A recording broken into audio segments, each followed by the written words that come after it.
శుభమని మేలు కొలిపెను గండు కోయిలా మంచి కబురు విని రాలి పదములు ఆలపించెను కొత్త ఊయలా ఇంతలో కల పండగ ఇంటిలో తొలి పండుగ సింగారి సీతకు సీమంతమై సరికొత్త ఆశల వసంతమై మనసు మురిసిపోగా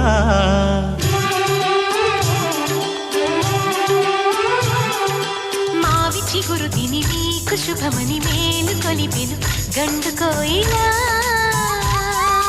మంచి కబురు విని రాలి పదములు ఆలపించెను కొత్త ఊయలా